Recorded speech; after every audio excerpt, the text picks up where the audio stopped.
आहात आपल्या हक्काचं चॅनल, आपली बातमी आपलं चॅनल वन भारत। जीवनदीप महाविद्यालय गोविली यांच्या सहकार्याने महाराष्ट्र शासनाच्या महसूल व वन विभागांतर्गत छत्रपती शिवाजी महाराज महसूल समाधान शिबिर उपक्रमांतर्गत ठाणे जिल्हाधिकारी व तहसीलदार कार्यालय यांच्या संयुक्त विद्यमाने भव्य दाखले वाटप शिबिराचे आयोजन करण्यात आले होते। ग्रामीण भागातील नागरिक, विद्यार्थी, महिला आणि दिव्यांग व्यक्तींना शासकीय योजनांचा लाभ जलद गतीने व सुलभ पद्धतीने मिळावा हा या उपक्रमामागील प्रमुख उद्देश होता। शुक्रवारी पार पडलेल्या या शिबिरामध्ये सुमारे 2,500 नागरिकांनी विविध शासकीय सेवांचा लाभ घेत समाधान व्यक्त केले। या शिबिराचे उद्घाटन मुरबाड विधानसभेचे आमदार किसन कथोरे यांच्या हस्ते करण्यात आले।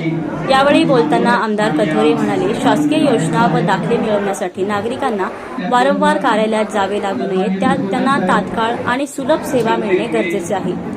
या शिबिरामध्ये प्रामुख्याने उत्पन्न दाखला, अधिवास डोमासाईल प्रमाणपत्र, आयुष्यमान कार्ड व आभा कार्ड नोंदणी, जात प्रमाणपत्र व नॉन क्रिमिलियर दाखला, रेशन कार्डवरील नाव बदल व इतर दुरुस्त्या, पुरवठा विभाग, सामाजिक न्याय विभागांतर्गत संजय गांधी निराधार योजनेचे अर्ज व मंजुरी, महिला व बालविकास तसेच आरोग्य विभागाशी संबंधित विविध योजना प्रभावीपणे पुरवण्यात आल्या। विशेष बाब म्हणजे आवश्यक कागदपत्रांची पूर्तता झालेल्या नागरिकांना मान्यवरांच्या हस्ते तात्काळ दाखले वितरित करण्यात आले।